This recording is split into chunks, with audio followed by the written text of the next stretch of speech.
Hello, and welcome to another SPL commentary. Today we're going to comment on GaryTheGengar versus Starmaster. Alright, both players are veteran of the game, I will say. GaryTheGengar, black and white staple for a while. He won two big black and white cups in Classic as well, including this year, which ended, 5 months ago, so he's definitely up to date with the meta.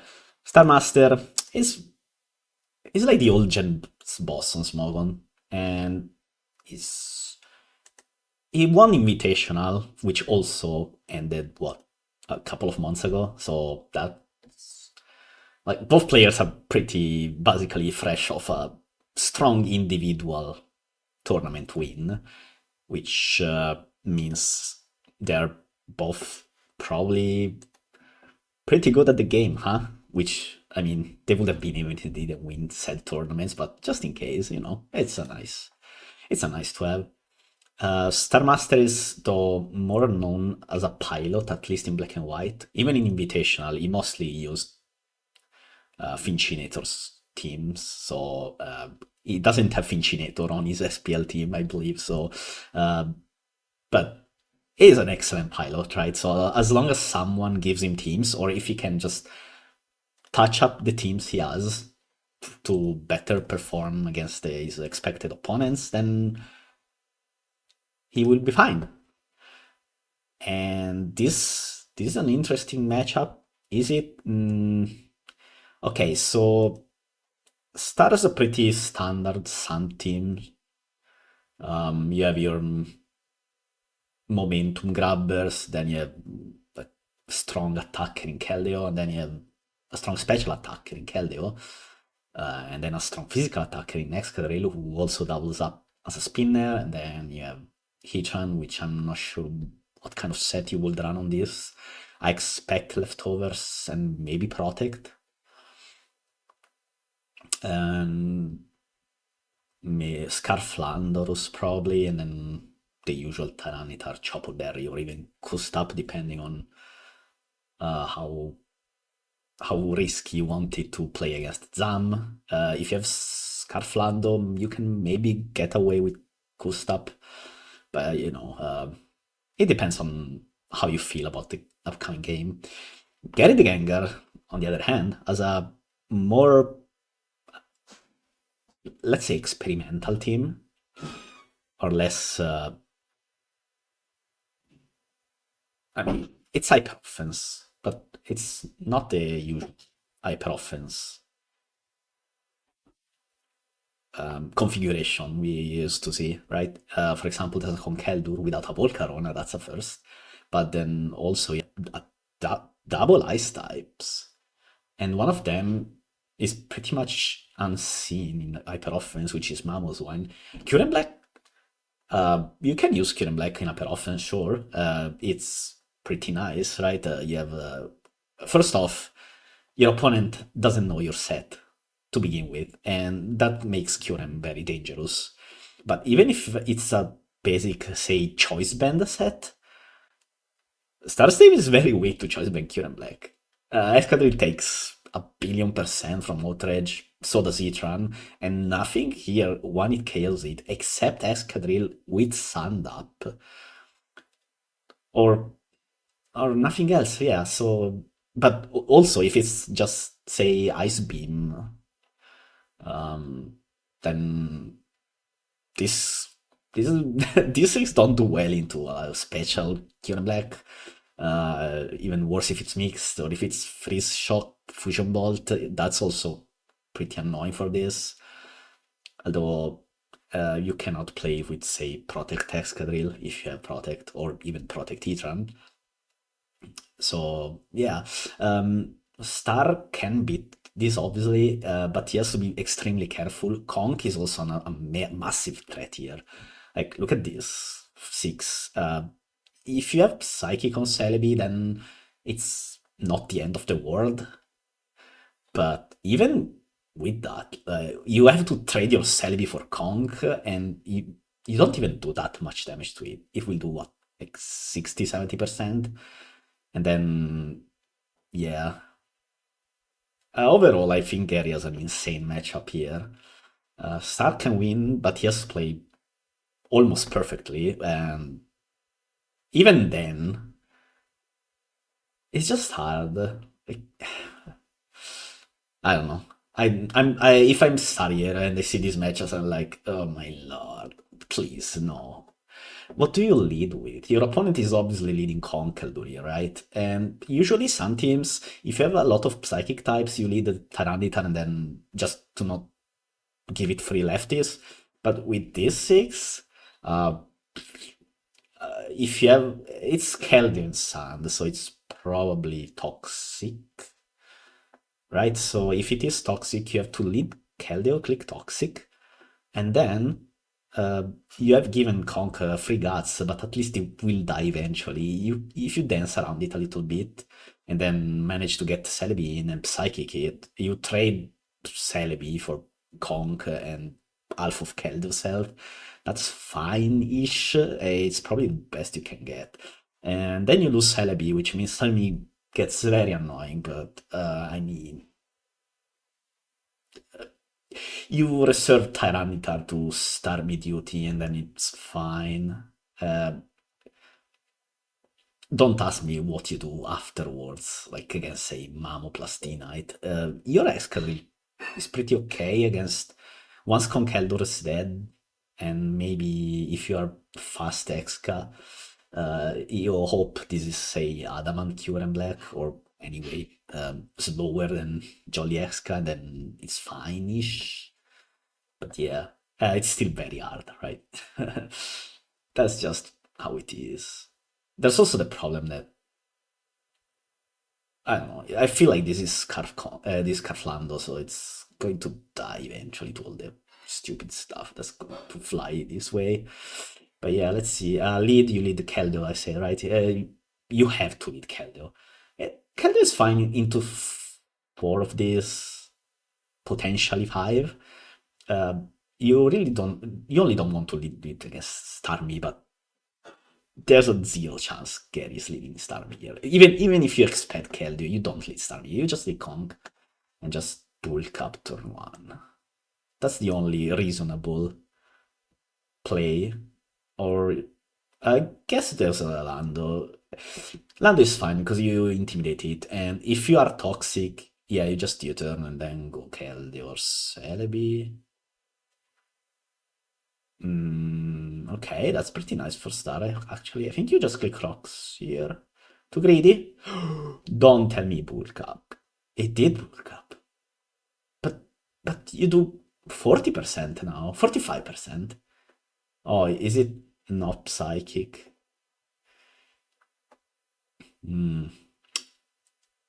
Okay, now you toxic, and Kong probably pulls up, and toxic misses. And this is actually pretty annoying because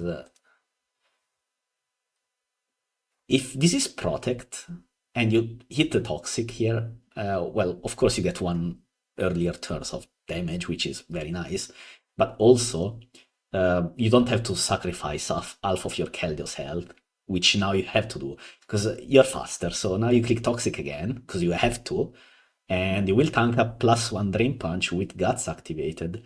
And your opponent may also just click Book Up, but I think that's a bit too greedy. But maybe it will work out. Oh, never mind. Yeah, see? If you hit the Toxic turn 4, then you can just protect with Keldeo and then do whatever you want to do. Which is to Slando. I mean, yeah, but what, what else are you doing? It's still hard even if you hit the first one, but you at least have a Keldeo. Now you don't really have a Keldeo. And yeah, this is not non-psychic, it's Leaf Storm. But does that mean it's not button pass? Or are we button passing -2 to Keldeo Etran? That seems a bit weird. So maybe it's your turn, which sure. Alright, let's see how Starmaster navigates this matchup. This is already horrendous. Okay, nice. You just leave Storm here.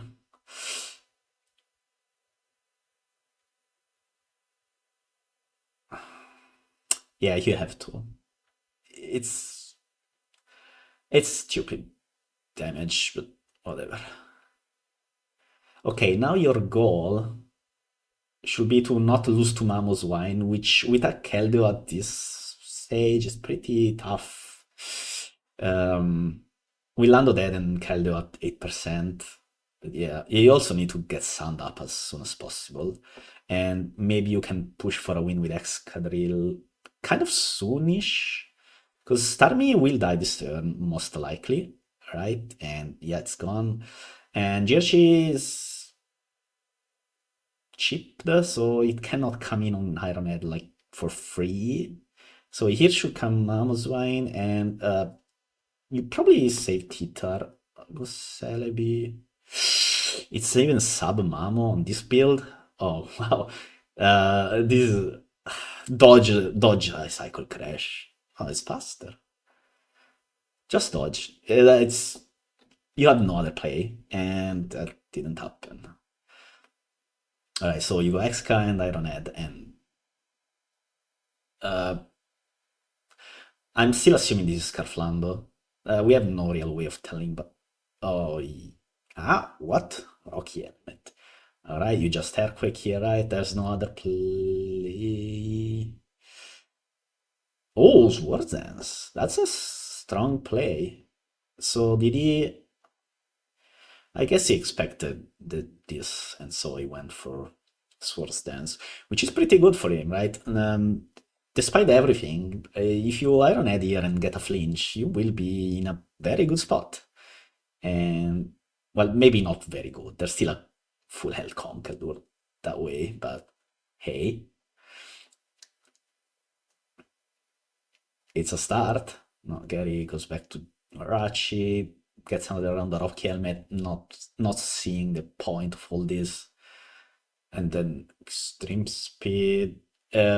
Right, so this might look a bit weird, but it's just putting X kind Mach Punch range.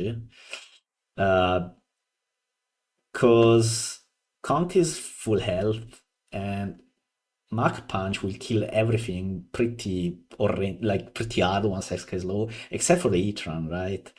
And so, unless the Heatran as Protect, this game is pretty much done with this sequence. It looks weird, right? You got Ignite and extra speed twice for what 40%, even less considering lefties. What was it? 46 minus 12, 34%. So it was like, yeah, was it worth it? And the answer is yes, because yeah, Star goes Tita. Tita will tank with Chopple, 47%. Now you stay in probably, right? Yeah. Okay. Conk will be at 70% after this. And now you go Heatran, and if you have Protect, this is fine. But it looks like he doesn't. And so this is just very sad. But what else do you do here? Nothing, right? You have to go Heatran Air and then Excadrill. Uh, yeah, you bait Mark. So, and then you try for a last Monex sweep. Because Heatran is faster than the Conk, so it will be forced to. Okay, burn. Oh, nice, got him.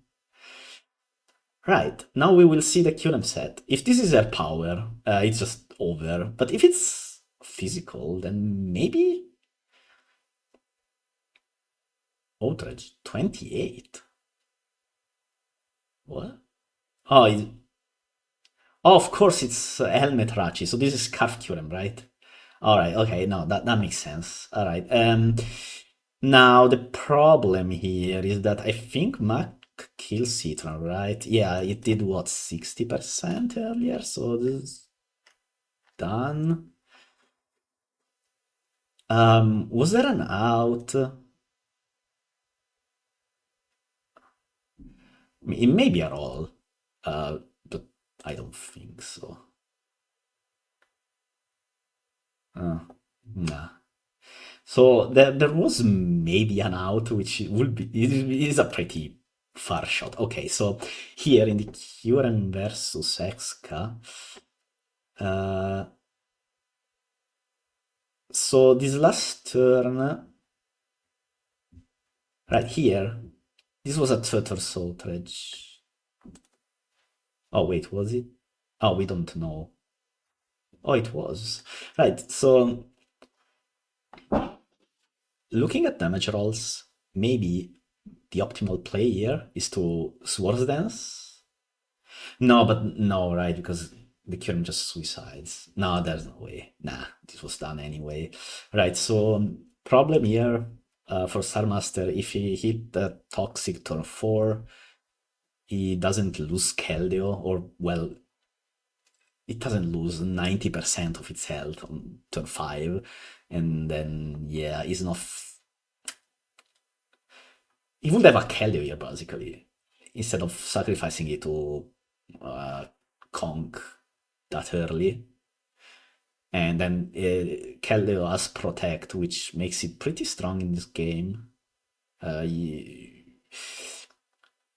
It's only really bad into the Dragonite, and even then you can just Toxic the Dragonite and force that things.